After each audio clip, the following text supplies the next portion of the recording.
Today, we're talking in code. How do no-huddle offenses call their plays without getting figured out? I was in one of the original no-huddle offenses in the NFL, and I'm going to tell you how we did it coming up.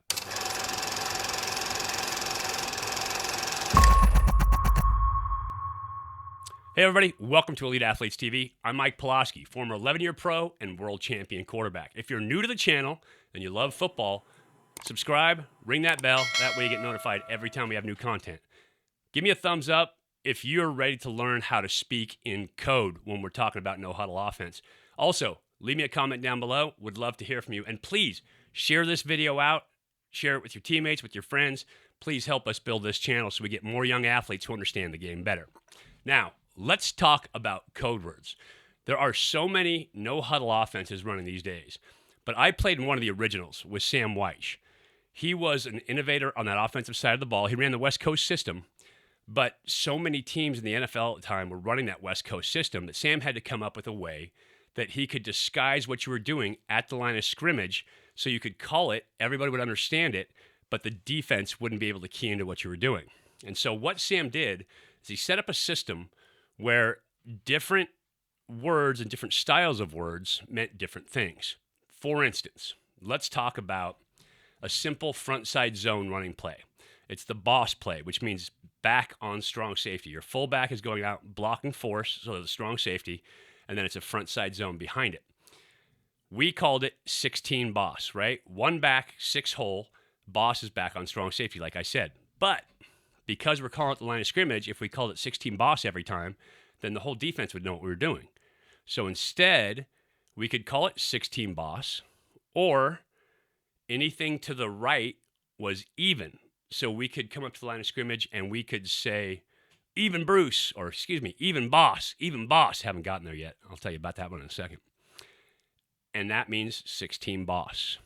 So once you say boss one time, though, they understand that that means back on strong safety, front side zone.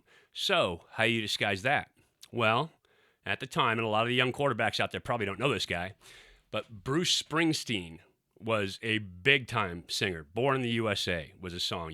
I'm sure you've heard it. But he had the title of the boss. And so we could call it 16 boss. We could call it 16 Bruce. We could call it even Bruce. As we discussed, everything even was to the right. If we're going to the left, it could be odd Bruce or odd boss. So it could be Bruce. It could be boss. It could be even. It can be 16. Now, it gets better. Once we use even and odd and defenses start keying into that, now we had to have another way to get to the right. And so any word with an R in it was to the right. It could be Dexter. It could be orange. It could be Ruffy. It could be anything with an R could go to the right. So now we have one play, simple play, front side zone, back on strong safety. Dexter, even boss, 16 boss, orange boss, Ruffy boss, or Dexter Bruce, orange Bruce, even Bruce, Ruffy Bruce. Those are all the same exact play. Or now we could come back, and because at the time Bill Clinton had just won the election, and Sam had a pretty funny sense of humor, he decided that we could also call it Hillary, because although Bill won the election, Hillary was really the boss. And so he would call it even Hillary, Dexter Hillary, orange Hillary, same thing. That's 16 boss. If we wanted to go to the left, odd Bruce, odd Hillary, odd boss. And same thing with L's. So you're starting to see how all these words start to pile up in your head. My problem with it was that I think Sam went a little bit overboard in some of the naming principles that he used because there were so many combinations. We could also use Hugh because Hugh Culverhouse owned the team. So instead of calling it boss, it could be boss, it could be Bruce, it could be Hillary, it could be Hugh. 4 different names for the same exact play with all those front side tags that tell you which direction you're going in. Same thing to the left. And oftentimes, guys would slow down. You wouldn't be able to pick up on it. Offensive linemen, especially if somebody got hurt, a new guy in the game, trying to stay up with the call and listen to the quarterback, and they're trying to figure out Wait, that word has an R in it. That word has an L in it. We could call it east and west. We're also left and right.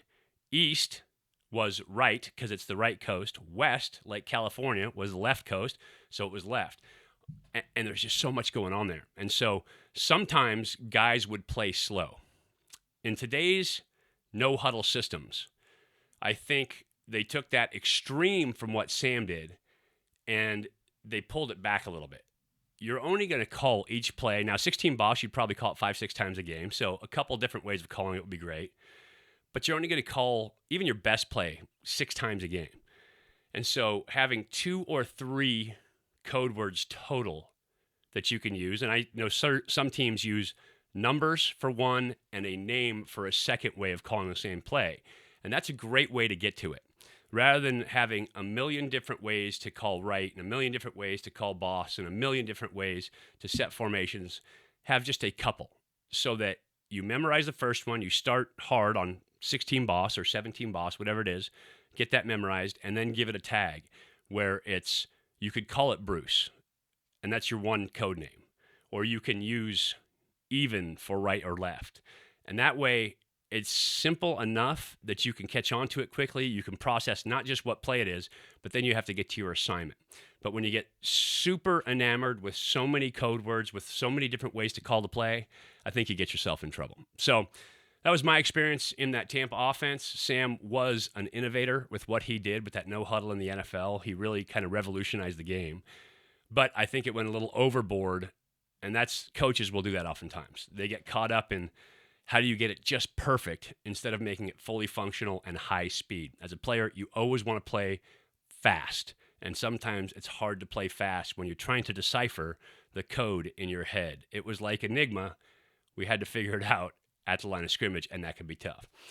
If you like what I did today, subscribe, ring that bell, give me a thumbs up if you understand the code that we used in Tampa better. Please leave me a comment down below. I'd love to answer any questions that you have. And remember, share this video out. I'd love to help young athletes out there. This is just one example of kind of a football life story. I ran 7 different offenses over the course of 11 years, so I've had a lot of experience with different ways to call plays. But share this out so that the athletes at home can kind of improve from my experience. I appreciate you listening today. Now you understand how to call offense better and what the thought process is as you start naming plays.